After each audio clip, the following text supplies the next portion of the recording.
Hi everyone, नमस्कार, welcome back. कैसे हैं आप सभी? आई होप आप सभी बहुत अच्छे हैं और अपनी प्रिपरेशन बहुत अच्छे से कर रहे हैं। ठीक है गाइस, आज की सेशन में हम थर्ड शिफ्ट को एनालाइज करेंगे। इंग्लिश का जो एग्ज़ाम हुआ है प्रीवियस ईयर का, उसकी थर्ड शिफ्ट को एनालाइज करेंगे। ठीक है, तो देख लेते हैं आज का फर्स्ट क्वेश्चन क्या रहेगा। Select the most appropriate antonym of the word fertile. Fertile का एंटोनियम पूछा है भाई। ठीक है, फिटाइल मीन्स होता है टू प्रोड्यूस और capable to produce of offspring and fruit. ठीक है, जो कैपेबल हो ऑफस्प्रिंग, मतलब आगे ऑफस्प्रिंग करने के लिए अपने कहते हैं ना उपजाऊ जिसको कहते हैं, लैंड एंड सॉइल के कंसर्न में हम कहते हैं ना उपजाऊ भूमि कह देते हैं, फर्टाइल लैंड बोलते हैं। तो इसका एंटोनियम हो जाएगा बैरन। बैरन मीन्स होता है बंजर। ठीक है, जिसमें कोई चीज़ प्रोड्यूस ना कर सके जो। नेक्स्ट क्वेश्चन है, select the correct passive form of the given sentence. The manager explain the latest assignment to Lana. ठीक है, एक्सप्लेन्ड वर्ब की सेकंड फॉर्म है एंड वर्ब की सेकंड फॉर्म को हम was were plus third form में change करते हैं वॉइसेस में। पैसिव वॉइस में वर्ब थर्ड का यूज होता है। तो देख लेते हैं ऑप्शंस में कहाँ है। The latest assignment was explained, बिल्कुल सही है। द लेटेस्ट असाइनमेंट हैड का यूज नहीं होगा भाई, बिकॉज वर्ब की सेकंड फॉर्म है एंड सेकंड फॉर्म को चेंज करते हैं वाज वर में। थर्ड में भी हैड का यूज है एंड फोर्थ में भी हैड बीन है। तो ये तीनों जो ऑप्शन है वो गलत होंगे and first is right option. Next question is, select the most appropriate synonym of the word given transient. Transient का सिनोनिम बताना है भाई। ट्रांजिएंट मीन जो होता है टेम्परेरी, क्षणिक, जो बहुत छोटे समय के लिए होता है। ठीक है, transient means temporary. Next question is, select the correct direct form of the given sentence. She asked me why I had been smoking that day. ठीक है, इनडायरेक्ट फॉर्म दिया है, डायरेक्ट फॉर्म में चेंज करना है। वैसे जनरली क्वेश्चन डायरेक्ट फॉर्म में दिए जाते हैं, उसको इनडायरेक्ट में चेंज करना होता है, बट यहाँ पे ऑपोजिट दिया है। She asked me why, interrogative sentence है बिकॉज क्वेश्चन वर्ड दिया है। तो क्वेश्चन वर्ड है तो यहाँ आस्क का भी यूज है, आस्क्ड। तो आस्क्ड किसमें, आस्क किससे चेंज होके आता है, सैड टू, सैड से। ठीक है, she said to me why were you smoking today. देखो दैट डे है, दैट डे को हम यूज करेंगे टुडे में। औरों में देख लेते हैं, इधर भी टुडे का यूज है, here also today, this day, तो ये तो नहीं होगा। ठीक है, इन तीनों में देख लेते हैं। She said to me why were you. देखिए first option is right because यहाँ पे क्वेश्चन वर्ड है, question word and I had been smoking. Past perfect continuous tense है and past perfect continuous tense को हम पास्ट कॉन्टिन्यूस में change करते हैं, पास्ट कॉन्टिन्यूस। ठीक है, पास्ट कॉन्टिन्यूस में वर you smoking, was were plus V1 plus ING है, तो पास्ट कॉन्टिन्यूस है, इसमें चेंज किया है। तो first is our right option. Fifth question is, correctly complete the meaning of the sentence, substitute. ठीक है, Navika is a superb and impressive. इसमें एक्चुअली ये नहीं हुआ है, अंडरलाइन करना भूल गए हैं। ठीक है, Navika is a superb and impressive child in her class. Superb and impressive means होता है ब्रिलियंट। ठीक है, बिकॉज स्प्लेंडिड मीन्स होता है फैबुलस, जो बहुत आकर्षित होता है। ठीक है, डैजलिंग मीन्स होता है ब्लाइंडिंग, चमचमाता हुआ एकदम, एंड विविड होता है फ्लैम्बॉयंट, भड़कीला जिसको कहते हैं। ठीक है, ब्रिलियंट ही यूज होगा बिकॉज नाविका एक स्टूडेंट है जिसके बारे में ये यूज किया गया है कि वो सुपर्ब एंड इम्प्रेसिव है, इट मीन्स वो ब्रिलियंट है। ठीक है, क्वेश्चन 6 कहता है, select the most appropriate antonym of the given word. Casual का एंटोनियम क्या होता है भाई, फॉर्मल। ठीक है, ऑफिशियली फॉर्मल कहते हैं ना, फॉर्मली। कैजुअल फॉर्मल एक दूसरे के एंटोनियम है। Select the appropriate option, replace the underline word with adverb of time. Underline verb भाई ये है रेगुलरली को रिप्लेस करना है बिकॉज ये एडवर्ब ऑफ फ्रीक्वेंसी है, एडवर्ब ऑफ फ्रीक्वेंसी को शो करता है। ठीक है, बट इसको रिप्लेस करना है एडवर्ब ऑफ टाइम के साथ। एडवर्ब ऑफ टाइम का वर्ड रहेगा यहाँ पर yesterday, because today, yesterday, tomorrow, day after tomorrow, ये सब क्या होते हैं, एडवर्ब ऑफ टाइम को शो करते हैं. तो रेगुलरली को रिप्लेस करके येस्टरडे का यूज होगा इधर. Select the most appropriate antonym of the given word. Conceit, conceit का मतलब होता है अहंकार, एक टाइप से कहते हैं ना अहंकार, घमंड, ठीक है. To pride, to feel pride in yourself, ठीक है. कंसीलमेंट होता है छुपाना, रिविल किसी चीज़ को उजागर करना. मोडेस्टी, मोडेस्टी इसका एंटीनम हो जाएगा. कंसीट मीन्स होता है to feel pride in yourself, and modesty means होता है पिटी, पोलाइटनेस, पिटी, पोलाइटनेस, ठीक है. ये इसका एंटीनम हो जाएगा मोडेस्टी, नम्रतापूर्वक जिसको बोलते हैं. Select the option that can be used as one word substitute for the given group of word. ये जो गिवन ग्रुप ऑफ वर्ड्स, ये सेंटेंस है, इसका वन वर्ड सब्सटीट्यूट बताना है. फीलिंग और शोइंग एक्सट्रीम टायर्डनेस, जो वर्ड शो कर रहा है टायर्डनेस को, वो कौन सा है, वियरी. वियरी को ही बोला जाता है फीलिंग और शोइंग एक्सट्रीम टायर्डनेस, ठीक है. बिकॉज वाइटलाइज का मतलब होता है टू गिव स्ट्रेंथ और एनर्जी. नर्वस होता है हताश करना, हताश, एंड हताश होने वाला. एंड ड्रोजी मीन्स होता है स्लीपी, लेथार्जिक बोलते हैं जिसको, बहुत मतलब सुस्त टाइप. तो थर्ड अपना राइट ऑप्शन हो जाएगा. 10th question is out of 4 option given, select the most logical order of the sentence to form a coherent paragraph. ठीक है, सारी लाइंस दी गई हैं, इनको ज्वाइन करके एक मीनिंगफुल पैराग्राफ में कन्वर्ट करना है. तो सबसे पहले सब्जेक्ट को देख लेते हैं. We are naturally social creatures, a bit of solitude, powerful tool, this does not mean you. तो लग रहा है यहीं से देखने, we are naturally social creature, human की बात हो रही है, ह्यूमन की बात हो रही है, तो वही सब्जेक्ट रहेगा. And we are naturally social creature, कि हम नेचुरली ही सोशल क्रिएचर हैं. पी से देख लेते हैं. फर्स्ट एंड फोर्थ अपने 2 मैच कर रहे हैं, सेकंड और थर्ड को एलिमिनेट करेंगे. पी से देख लेते हैं. फिर आते हैं Q. We are naturally social creature, a bit of solitude, as everyone from Thoreau to Proust have written about it, is one of our most. नहीं, बिकॉज यहाँ पे एकदम से एकांत की बात हो गई, ठीक है. तो कुछ लाइंस हैं जो इसके बीच में गैप है. तो एस को देख लेते हैं. We are naturally social creature, however all that time with people take its all. बिल्कुल सही है कि हम नेचुरली ही सोशल क्रिएचर हैं. हालांकि ये जो all that time with people take its, मतलब लोग इसको फिर भी एक एडवर्स इफेक्ट है इस चीज़ का. क्या है, फोर्थ से देख लेते हैं. पी एस हो गया. क्यू के बाद a bit of solitude, as everyone from Thoreau to Proust have written about it, about is one of our most.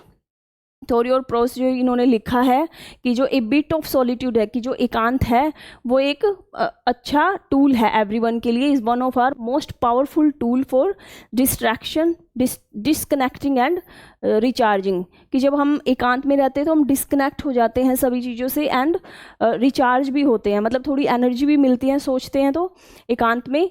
And are से हो जाएगा. This does not mean you need to lock yourself away in a room at the end of the time. But इसका मतलब ये नहीं है कि आप अपने आप को एक कमरे में लॉक कर लो, दूर कर लो अपने आप को eight the end of time. तो एक प्रॉपर समरी बन रही है. तो हमारा फोर्थ जो ऑप्शन रहेगा वो बिल्कुल ठीक रहेगा, ठीक है. Our next question is rearrange the parts of the sentence in the correct order.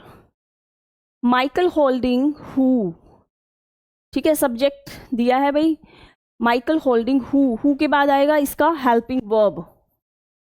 Helping verb Michael Holding who. R से देख लेते हैं. Was a member of the sky sport, ठीक है. आर से हमारा फर्स्ट ऑप्शन बन रहा है. ये सभी को हम इससे ही देखेंगे फर्स्ट से. Michael Holding who was a member of the sky sports commentatary panel of more than 20 years has finally drawn curtain on his stint behind the microphone. इसमें कहा गया है कि जो माइकल होल्डिंग है वो मेंबर रहे हैं स्काई स्पोर्ट्स कमेंटेटरी पैनल के मोर देन 20 ईयर्स से भी ज़्यादा। हैज़ फाइनली, उन्होंने अपनी जो माइक्रोफोन के पीछे की जो लाइफ है, मतलब कार्य है, उन कार्यकाल है, उसको छिपाया है। ड्रॉन कर्टेन होता है उस चीज़ को अवगत न कराना, मतलब उस चीज़ को छिपाना। ठीक है, तो हमारा फर्स्ट जो है वो राइट ऑप्शन हो जाएगा। Next question is select the option that express the given sentence in passive voice. Active voice में दिया है robin rolled the marble through a small plastic pipe. Rolled verb की सेकंड फॉर्म का use है। ठीक है, वॉज वर्ब में इसको चेंज करेंगे। सब्जेक्ट रहेगा the marble was rolled by robin in a small plastic pipe. ठीक है, इसमें थ्रू का यूज नहीं है भाई, तो ये first is not right. Through का यूज नहीं है, हम ऐसे किसी वर्ड को निकाल नहीं सकते सेंटेंस में से। A small plastic pipe was rolled through a marble by Robin. ठीक है, ये भी नहीं होगा बिकॉज स्मॉल से स्टार्ट हो रहा है। The marble was rolled through a small plastic pipe by Robin, बिल्कुल सही है। ठीक है, क्योंकि इसमें वॉज एंड थर्ड फॉर्म का यूज है, वर्ब की थर्ड फॉर्म का यूज है। ठीक है, the marble through a small plastic pipe was rolled by Robin. The marble was rolled, बिल्कुल मार्बल को रोल्ड किया है। ठीक है, थ्रू ए स्मॉल पाइप के थ्रू, प्लास्टिक पाइप में बाय रॉबिन के थ्रू। ठीक है, third is right option. Choose the correct meaning of the given idiom. Bag and baggage, bag and baggage को बोलते हैं with all of one's possessions. ठीक है, 14th क्वेश्चन है select the most appropriate option to fill in the blank. It is very difficult for her to keep a secret. To keep a secret, उसके लिए बहुत मुश्किल था उस चीज़ को सीक्रेट रखना, गुप्त रखना। टच अ सीक्रेट नहीं हो सकता, मेक अ सीक्रेट, सीक्रेट बनाना नहीं, cry a secret no, keep a secret होगा। ठीक है, first is right. Choose the incorrectly spelled word slaughter. Slaughter की स्पेलिंग बिल्कुल सही है। स्लॉटर मीन्स होता है to kill a animal for food, and cropping means होता है टू कट। ट्रैफिकिंग, ट्रैफिकिंग की स्पेलिंग गलत है भाई, ट्रैफिकिंग की स्पेलिंग रहेगी FICKING, ट्रैफिकिंग। ठीक है, ट्रैफिकिंग की स्पेलिंग यहाँ पर आई मिसिंग है, तो ये इनकरेक्ट स्पेलिंग है, तो यही हमारा राइट ऑप्शन रहेगा। ठीक है, select the most appropriate meaning of the underline idiom. He was murder in cold blood. In cold blood जो ईडियम है, इसका मीनिंग होता है डेलिबरेटली, ऑन पर्पज, किसी मतलब जानबूझकर। ही, उसका मर्डर हुआ था जानबूझकर। इन कोल्ड ब्लड का मतलब होता है डेलिबरेटली, डेलिबरेटली मीन्स होता है ऑन पर्पज या जानबूझकर किया गया कार्य। ठीक है, rectify the sentence by selecting the correct spelling of the underline word. David was put off by the glamming. भाई ग्लैमिंग नहीं होता है, ग्लीमिंग होता है, ग्लीमिंग। ग्लीमिंग होता है to bright sunshine, to bright shine. ठीक है, शाइन ब्राइटली, ग्लीमिंग मीन्स होता है शाइन ब्राइटली, चमचमाता हुआ। कि David was put off, David है वो मतलब स्थगित हो गया था, बिल्कुल खड़ा रह गया था, by the gleaming eyes in the dark, कि डार्क में, अंधेरे में ग्लीमिंग, चमचमाती आइज को देख के। ठीक है, the planets are dash around the sun. Planets revolve करते हैं सन के अराउंड। ठीक है, रिवॉल्विंग सही ऑप्शन रहेगा। नेक्स्ट क्वेश्चन रहेगा select the part that contain the error. Error part ये है, the child was gazing longingly at the toy. Child was gazing longingly, बिल्कुल सही है, because was plus V1 plus ING है, तो पास्ट कॉन्टिन्यूस का sentence है कि एक बच्चा वो गेजिंग, एक टक देख रहा था वो टाइम से एट द टॉय, टॉय के ऊपर, मतलब उसकी नज़र थी। ठीक है, स्टीडली कह सकते हैं उसको, इंटेंटली देख रहा था किसी टॉय को। ठीक है, बिल्कुल सही रहेगा। If you are the one who is planning to loss weight, remember to keep your snacking. अगर आप, if you are the one जो प्लानिंग कर रहे हैं वेट लॉस करने की, वो क्या रिमेंबर करें, टू कीप योर स्नैकिंग, कि अपनी स्नैकिंग को आउटगोइंग, आउटगोइंग का मतलब होता है फ्रेंडली, सोशली, जो बाहर बाहर मतलब मिलना जुलना जिनका ज़्यादा रहता है, तो स्नैकिंग से इसका कोई मीन्स नहीं है। प्रिजुडिस्ड होता है डिस्क्रिमिनेशन, जिसको कहते हैं डिस्क्रिमिनेशन, पक्षपात, तो इससे भी इसका कोई मतलब नहीं है, कोई मतलब मीनिंग नहीं निकलेगा। अनकंट्रोल्ड, स्नैकिंग को कंट्रोल ही करना पड़ेगा तभी तो वेट लॉस कर सकते हैं, अनकंट्रोल भी नहीं होगा तो we can use moderate. Moderate का मतलब होता है टू कन्फाइन, बाउंड करना, लिमिटेड करना किसी चीज़ को। स्नैकिंग को अगर हम कन्फाइन करेंगे, लिमिट में रखेंगे तो ही तो वेट लूज होगा ना, तो यहाँ पे फोर्थ ऑप्शन अपना राइट ऑप्शन होगा। लास्ट है अपना पैराग्राफ, ये following passage from comprehension passage है भाई। कॉम्प्रीहेंशन में हमने वही ऑब्जेक्ट को सिलेक्ट करना है। देख लेते हैं। If writers only dare to dare a Suetonius और Tacitus of the novel could exist. इसमें है, देखिए इस पूरे पैराग्राफ में ही नॉवल और हिस्ट्री को लेके थोड़ा सा मतलब डिफरेंस बताया गया है कि कौन सा किसके बारे में है, ठीक है। इसमें कहा है कि जो राइटर्स होते हैं, ऑथर्स होते हैं, राइटर्स होते हैं जो, वो इतना डेयर का भी मतलब हिम्मत की भी अगर हिम्मत करें तो सुटोनियस और Tacitus of the novel could exist. ये रोमन एम्पायर के ऑथर रहे हैं बहुत मतलब फेमस, कि वो उनको एग्जिस्ट कर सकते हैं, उनके जैसा बन सकते हैं, उनको एग्जिस्ट कर सकते हैं। For the novel is, option देख लेते हैं। For the novel is optionally, essentially, optionally तो नहीं हो सकता बिकॉज नॉवल तो इम्पोर्टेंट है, तो एसेंशियली होगा, ठीक है। The history of the novel could exist for the novel is essentially the history of manners, history of manners turn into a story and a play, कि ये बहुत एसेंशियल है कि वो एक प्ले या स्टोरी में टर्न हो जाता है। नॉवल जब हम पढ़ते हैं तो एक स्टोरी बनती जाती है ना, उसका हम प्ले भी बना सकते हैं और एक स्टोरी बनती है। As a history itself often enough, history but अपने आप में ही काफ़ी है, ठीक है, बिकॉज उसका हम उसमें कोई चेंज नहीं कर सकते। And there is no other dash than this, there is no other difference, there is no other difference than this, that the novel clock its manner, novel clock its manner, novel clock its manner dash the disguise, under the disguise, ये तो वही phrasal verb होती है, under the disguise of invented character, कि जो novel में ये character को जो है वो करते हैं, इन्वेंट करते हैं। जैसे हम नॉवल में कोई स्टोरी पढ़ते हैं कि जिसके भी कोई भी सब्जेक्ट है उसकी स्टोरी है, तो वो एक हमारे लिए हीरो हो जाता है, ठीक है। उसको हम पूरा कैरेक्टर को इन्वेंट कर लेते हैं कि इसके बारे में, बहुत इंटरेस्टिंग बनता जाता है। So invented character while the other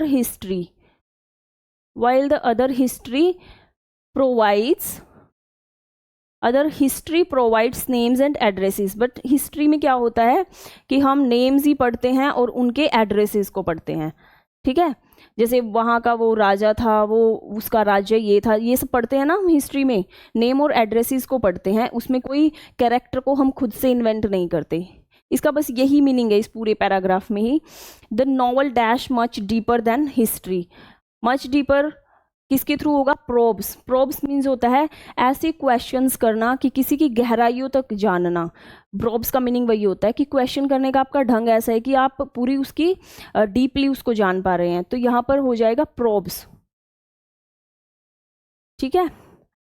probes provides name and addresses, only the novel probes much deeper than history, कि जो नॉवल है वो ज़्यादा मतलब इतना उसमें क्वेश्चनिंग होती है कि वो ज़्यादा अपने कैरेक्टर के बारे में जान पाते हैं, ठीक है। प्रोब्स होता है किसी के बारे में अच्छे से जानना, इतने क्वेश्चन करना, ठीक है। सो ये हमारा पूरा क्वेश्चन पेपर था और इसके सारे कॉन्सेप्ट को हमने समझा है, एक एक रूल को क्लियर किया है। गाइज आपको अगर वीडियोस पसंद आ रही हैं, पिछले प्रीवियस ईयर की सभी सॉल्यूशन अगर आपको ठीक लग रहे हैं, तो गाइज प्लीज़ वीडियो को लाइक करिए और चैनल को सब्सक्राइब कर लिए। आने वाले एग्ज़ाम के लिए आपके लिए बहुत ज़्यादा बेनिफिशियल होने वाला है। Thank you so much.